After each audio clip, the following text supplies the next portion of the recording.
बिस्मिल्लाहिर्रहमानिर्रहीम, अस्सलाम वालेकुम। मैं हूं नईम महबूब डीएम उर्दू के साथ, और आज मेरे साथ फिर मौजूद हैं एक बार राना इब्रार साहब, जो कि सीनियर जर्नलिस्ट हैं, किसी तारफ़ के मुताज नहीं।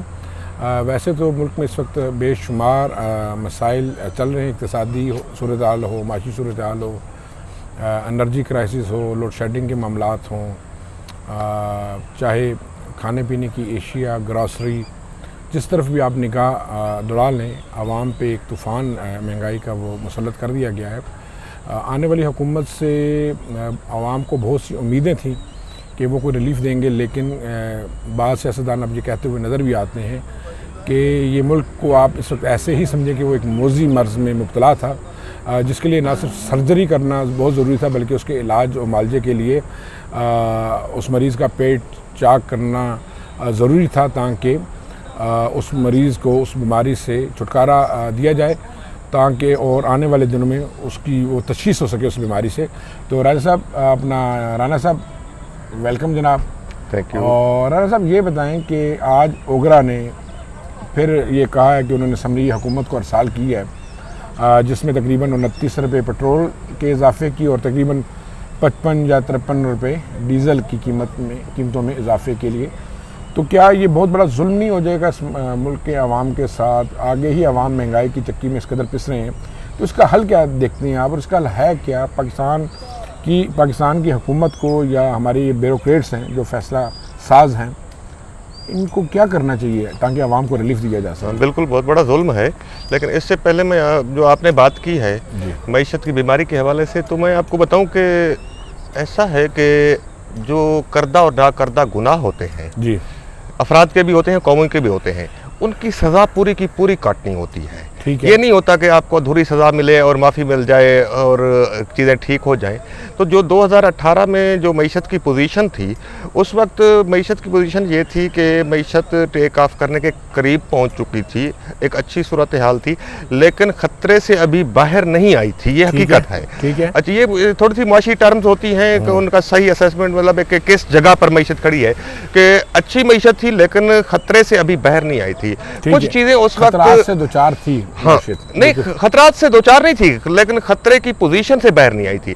अच्छा, उस वक्त कुछ चीजें करना बहुत जरूरी थी। उसके बाद जो 4 साल गुजरे हैं ना, उसमें ये हुआ है कि जो रिवर्स गियर लगा है और बहुत सारी चीजें नहीं कर सकी। मिसाल के तौर पर जो बिजली के कारखाने लगाए थे पिछली हुकूमत ने 2013 से 2018 के दौरान, वो जरूरत की वजह से, क्योंकि हमारे सर पर पड़ रही थी, मुल्क में 16 घंटे 18 घंटे की लोड शेडिंग हो रही थी, और वर्ल्ड बैंक की स्टडी थी कि अगर 45 रुपए का यूनिट भी लगता है, तब 45 रुपए का नुकसान है एक यूनिट का, अगर 44 रुपए का यूनिट भी लगता है तब भी मईशत को 1 रुपए का फायदा होगा। ठीक है। मतलब आप इस बात को छोड़ दे के सस्ती लग रही है, महंगी यूनिट लग रहे हैं, एनर्जी क्राइसिस से निकाला बिजली होनी चाहिए। ठीक है। लेकिन ये हतमी नहीं होती ये बात। जब आपकी लोड शेडिंग खत्म हो गई तो फिर आपने बास्केट ठीक करनी होती है, आपने सस्ती बिजली को शामिल करना होता है अपने मजमूई पैदावार में।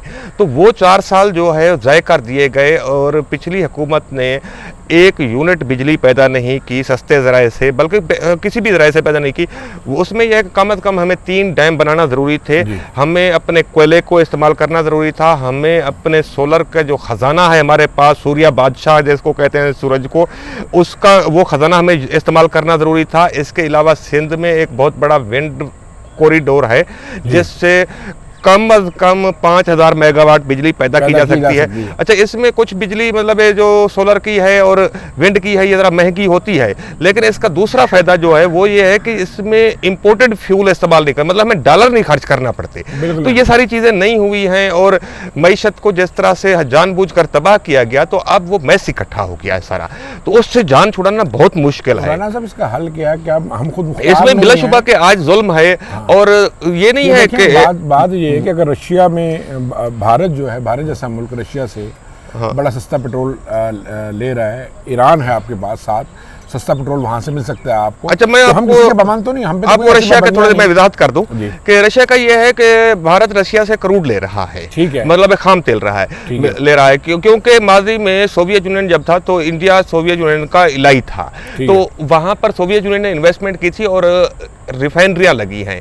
ये होता है कि जो पाकिस्तान में कितनी रिफाइनरी 5 रिफाइनरियां हैं, लेकिन मैं आपको जो गुजारिश कर रहा हूँ कि जो ये होता है 3 किस्म का क्रूड होता है, खाम तेल जिसको कहते ठीक हैं। एक होता है लाइट, एक होता है स्वीट, एक होता है हैवी।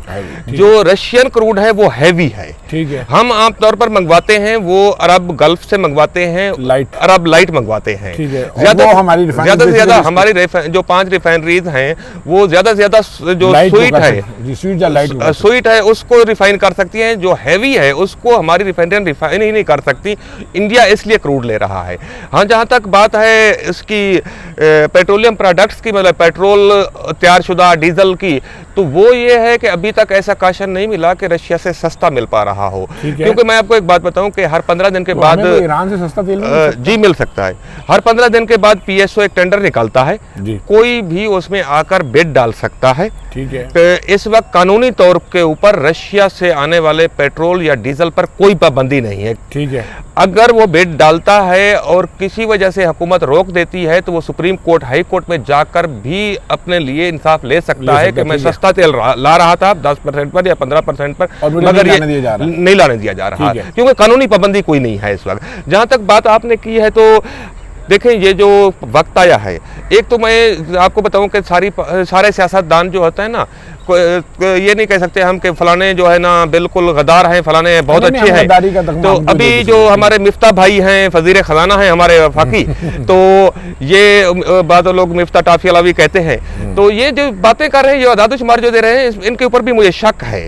क्योंकि आपने भी सुना होगा, एक दिन कहते हैं कि ये जी हमें पेट्रोल के ऊपर, पहले शुरू की बात बता रहा हूँ, 24 रुपए लीटर नुकसान हो रहा है, अगले दिन कहते हैं हमें 40 रुपए लीटर नुकसान हो रहा है, उसके अगले दिन कहते हैं हमें 55 रुपए लीटर नुकसान हो रहा है। ये साइंस क्या है? अच्छा, ये जो है अभी परसों में था मेरिट होटल में, वहां पर इन्होंने तकरीर की तो इन्होंने कहा कि पहले कहा 24 रुपए लीटर नुकसान हो रहा है, फिर कहते हैं कि 19 रुपए लीटर नुकसान हो रहा है। मैं एक आपको टेस्ट केस बता रहा हूँ। अच्छा, 3 जून को जो गवर्नमेंट ने नोटिफिकेशन निकाला पेट्रोलियम प्राइसेस का, उसमें 9 रुपए 32 पैसे सब्सिडी शो की गई है। मतलब है कि 9 रुपए 32 पैसे नुकसान है। ठीक है। 3 जून से पिछले 15 दिन की कीमतों के मुताबिक। अब 15 जून तक जो भी कीमतें ऊपर जाती हैं, नीचे आती हैं, इसका एवरेज निकाला जाएगा 15 तारीख को। ठीक है। 15 तारीख से वफाकी वजीर खजाना का 15 तारीख से पहले ये कह देना कि जी 19 रुपए का या 24 रुपए का नुकसान हो रहा है, ये विदाउट वर्कआउट, मतलब वर्कआउट नहीं किया गया अभी तक, तो ये मतलब एक गैर सीरियस फिगर पेश कर रहा है आवाम के साथ। आप मुझे आवाम के टैक्सों पे पल रहे हैं, आवाम के, मुझे इसका शक है कि ये सूरत मिफ्ता इस्माइल साहब भी सूरत हाल जो दुरुस्त पिक्चर है ना वो पेश नहीं कर रहे, बल्कि और एक और मैं बात अभी आपको बताता चलूं कि जो पेट्रोल की बातें, पेट्रोल की प्राइसेस हैं, ये मैंने पिछले दिनों बोल न्यूज के ऊपर स्टोरी भी ब्रेक की थी कि ये एक बहुत बड़ा झूठ भी चल रहा है। ठीक है। ओगरा को मैंने लिखा था राइट टू इंफॉर्मेशन के तहत, उन्होंने मुझे जवाब दिया कि पेट्रोल और हाई स्पीड डीजल की कीमतें तयन का अख्तियार, फिक्स करने का अख्तियार या नोटिफाई करने का अख्तियार ओगरा के पास है ही नहीं, बल्कि पीटीआई की गवर्नमेंट ने जुलाई 2020 में ये अख्तियार ऑयल रिफाइनरियों और ऑयल मार्केटिंग कंपनियों को दे दिया था। अब ये उनकी सवाबदीद के ऊपर है कि अपनी कीमतें खरीद, कार्गो चार्जेस वगैरह सारे डालकर, कस्टम ड्यूटी भी डालकर जो है वो एक बेस प्राइस निकालते हैं जिसमें हुकूमत का कोई नुमाइंदा नहीं मौजूद होता। राना साहब ये बताएं कि ये जो बेस प्राइस निकालते हैं और इसमें इन कंपनियों का कितना कमीशन है, उन लाने वाले ट्रांसपोर्टरों का कितना, ये आप मेरे पर यकीन नहीं करेंगे। हाँ, बताएं ये कितना, आप मेरी बात पर यकीन नहीं करेंगे। बात यह है कि पिछले 5 साल से मैं लगा हुआ हूँ ओगरा के पास, मिनिस्ट्री ऑफ पेट्रोलियम के पास, ऑयल रिफाइनरियों के पास, कि जनाब वो फार्मूला बता दो जिसके कि एक बैरल जब आप अरब लाइट क्रूड ऑयल का लेते हैं, ठीक है, रिफाइन करते हैं, तो उसमें से नेफ्था कितना निकलता है, डीजल हाई स्पीड डीजल कितना निकलता है, RON 97 पेट्रोल कितना निकलता है, RON 92 पेट्रोल कितना निकलता है, लाइट डीजल कितना निकलता है, केरोसिन ऑयल कितना निकलता है। ये फार्मूला एटमी राज बना हुआ है, कोई देने के लिए तैयार नहीं करेंगे। हाँ, हालांकि ये फार्मूला कोई देने के लिए तैयार नहीं है। उसकी जो मुझे वजह समझ आई है कि ये लोग डरते हैं कि अगर किसी जर्नलिस्ट के पास ये फार्मूला चला गया तो बेस प्राइस का झूठ निकल आएगा। यस, वो डिस्क्लोज हो जाएगा। ये असल में फिर राना साहब बात ये है कि ये फिर जितने भी हमारे जो ब्यूरोक्रेट्स हैं या हमारे जो हुक्मरान हैं या ये जो बिजनेस में जो लोग मुलव्वस हैं, उनको इस कौम, इस आवाम की कोई परवाह नहीं, उनको अपने कमिश्नरों के अपने माल बनाने की बिलाशुबा फिक्रें, और वो इसी सिलसिले में वो बिलाशुबा मेरी असेसमेंट के मुताबिक, जो मेरी कैलकुलेशन है उसके मुताबिक ऑयल रिफाइनरियां इस वक्त जो पेट्रोल 209 रुपए बल्कि 210 रुपए का लीटर है, इसके ऊपर 25 रुपए मुनाफा कमा रही है एक लीटर के ऊपर, और हाई स्पीड डीजल पर मेरी कैलकुलेशन के मुताबिक 22 रुपए पर लीटर मुनाफा कमाया जा रहा है। ये बहुत बड़ी जाती है। ये इसको अब मेरे एक बात है, इसमें टैक्सेस कितने चल रहे हैं सर? एक बात है, टैक्सेस में नहीं है लेकिन कस्टम ड्यूटी शामिल है कि ये जो है इतना बड़ा मुनाफा ऑयल रिफाइनरियां नहीं ले सकती हैं, और ये सिर्फ इस सूरत में है जब मिनिस्टर भत्ता लेता हो, वरना नहीं हो सकता। ठीक, तो अभी आप इसका हल क्या सजेस्ट करते हैं? हल ये है कि हमारे वजीर खारजा जो हैं, नौजवान वजीर खारजा बिलावल भुट्टो जरदारी साहब, वो इस वक्त ईरान के दौरे वो में पहले पूरी दुनिया का चक्कर लगाया उन्होंने। वजीर आज़म साहब भी गए थे सऊदी अरब, फिर वजीर खारजा साहब अमेरिका गए, चाइना भी गए, UAE भी गए, सब ने नारे लगाए हैं हमें। ठीक है, कमिटमेंट किया है, एग्रीड किया है कि हम इतने अरब डॉलर दे देंगे, लेकिन आप IMF से मुआहदा करें। अब हम 60 रुपए पेट्रोल के लीटर पर पहले बढ़ा चुके हैं, और फिर ये अभी आप समरी जो कह रहे हैं 29 रुपए मजीद बढ़ाने जा रहे हैं, लेकिन आज तक की इतलात के मुताबिक IMF खुश नहीं है।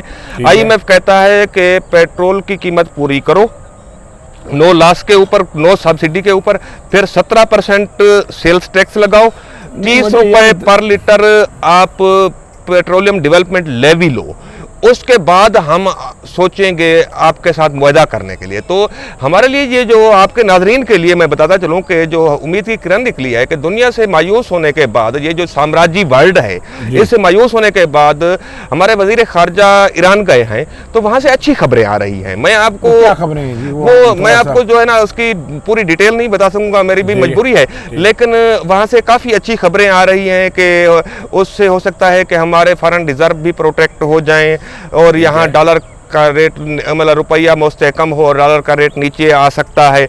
इसके अलावा जो गैस और तेल की हमारी ज़रूरियात हैं वो भी सस्ते तरीके से और देसी तरीके से जो है ना वो भी पूरी हो जाएं, जिसमें हमारा डॉलर का नुकसान ना हो, फॉरेन रिजर्व का नुकसान ना हो। तो ये बहुत सारी चीज़ें जो है ना, इसकी खुशखबरी जो है जल्द शायद पाकिस्तानियों को सुनने को मिलेगी। राना साहब, बहुत बहुत शुक्रिया आपका, बड़ी अहम मालूमात से आपने हमारे नाजरीन को आगाह किया। नाजरीन, जिस तरह कि आपने सुना कि ऑयल मार्केटिंग कंपनियां हो, उगरा हो, या हमारे सियासतदान हो, या हुक्मरान हो, या वो ब्यूरोक्रेट्स हों, मैं ये समझता हूं कि अभी तक आज भी किसी को इस मुल्क के अवाम का दर्द नहीं है, बल्कि अवाम के टैक्सों पे ये ब्यूरोक्रेसी, ये हुक्मरान अपनी अय्याशियाँ जारी रखे हुए हैं।